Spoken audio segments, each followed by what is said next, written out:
12 chairs sat in silence. The piano keys, once pounded by drunken hands, rested like teeth in a broken skull. Outside, the wind carried whispers across the Texas plains, where a single saloon still stood, the lanterns extinguished, the floorboards sticky with something darker than spilled whiskey. 12 men had entered that night. Not a single one walked out alive.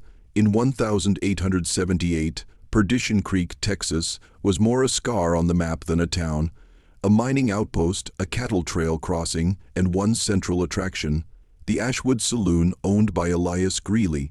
The town preacher called it a den of ruin, the law called it untouchable, but the families who buried their men after that fateful night called it cursed.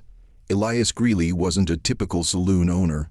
He was quiet, deliberate, and strangely dignified for a man whose wealth came from whiskey and cods. Rumors whispered that his bloodline wasn't entirely human. He arrived in Perdition Creek in 1873, already wealthy enough to build the Ashwood from imported lumber and black glass windows that reflected the desert sun like obsidian. No one asked where the money came from. They should have. Months before the infamous massacre, drifters began vanishing. Men who staggered drunk into the night were never seen again. The sheriff dismissed it. Bandits, coyotes, the desert swallowing the unprepared. But a rancher's boy claimed he saw Greeley lead a stumbling miner out behind the saloon. The next morning, only boots remained, neatly placed by the well. Locals swore the whiskey at the Ashwood tasted different, smoother, heavier, with a burn that lingered longer than fire. A chemist from Austin, passing through, sampled a glass and left abruptly, pale as paper. He refused to speak of it. Later in his journals a single line was found: "This is not whiskey, it is communion." On Sundays, while the preacher railed against sin, children from the town orphanage sang hymns. More than one recalled Elias Greeley standing at the back of the church, smiling faintly, as though their voices reminded him of something older. Some of those same children vanished in the months after, chalk drawings left unfinished in dirt yards, hymn books still open on the pews. It was August 14, 1878. A storm rolled across the plains, though no rain fell. 12 men entered the Ashwood Saloon, ranchers, drifters, a deputy, a schoolteacher. Some came for cards, others for drink, and one, according to surviving accounts, for answers. By dawn, 12 bodies were carried out, faces twisted, throats raw, as though they had screamed for hours.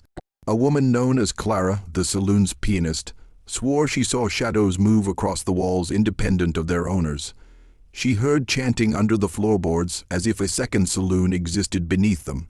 When she fled, Elias was still behind the bar, pouring drinks calmly into glasses that never seemed to empty. Sheriff Albright's official account was brief: 12 men dead, no sign of struggle, cause unknown. Yet his private ledger told another story. He described markings carved into the wood, circles, spirals, shapes resembling suns eclipsed. He ordered the saloon boarded up. Weeks later, the sheriff himself disappeared. His badge was found nailed to the front door of the Ashwood. Wives, mothers, and children buried 12 coffins that month, though more than one contained only sand. Some whispered that the men had not truly died, but had been taken.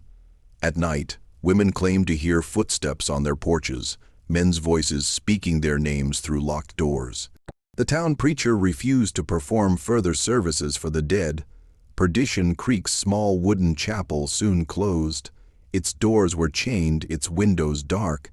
The preacher rode out of town without explanation, though townsfolk later claimed he had been warned by higher authorities, letters sealed with ecclesiastical wax, instructing him to remain silent.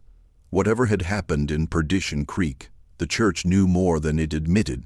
Years later, when travelers broke into the abandoned Ashwood Saloon, they found the wood beneath the bar permanently stained as though blood had soaked into the grain. No amount of sanding or burning removed it. Even today, fragments of those boards lie in private collections, said to weep moisture on nights of heavy thunder. A mile outside town lies a barren field with no stones, no markers, just 12 depressions in the earth. The locals call it the Silence Yard. Livestock refuse to graze there, insects avoid it, and at night the ground itself seems to breathe. Records of Perdition Creek nearly vanished from state archives, census pages burned, court documents shredded. It was as though the town had never existed. Historians suspect the Texas Land Office erased it under orders, but no one knows from whom. The few remaining papers describe Elias Greeley's donations to both church and government, payments meant to ensure silence. According to one rumor, Elias Greeley hailed from New Orleans, where he had inherited an apothecary known for dealing in curious tonics. Another story claimed he was the last of a European sect that believed blood itself could be distilled, aged, and consumed for power. Whatever the truth, Elias vanished the night of the 12 deaths, never to be seen again. Clara, the pianist, lived another 40 years. In her old age, she wrote a letter confessing what she had seen. She claimed Elias had poured from bottles that had no labels, each drink drawn from a blackened glass decanter. With each sip, the men's laughter grew hollow, their eyes glassy, until one by one they began to convulse. It was not poison, Clara wrote, it was sacrifice. Generations later, descendants of the victims reported recurring nightmares, visions of black glass, endless deserts, and a saloon door swinging open without wind. Some descendants were institutionalized. Doctors called it hereditary madness. But in private journals, patients scribbled circles and eclipses identical to those once found carved into the saloon floor. By the early 1900s, Perdition Creek was gone swallowed by dust, its saloon buried in sandstorms. Yet photographs from surveying teams show faint shapes in the desert.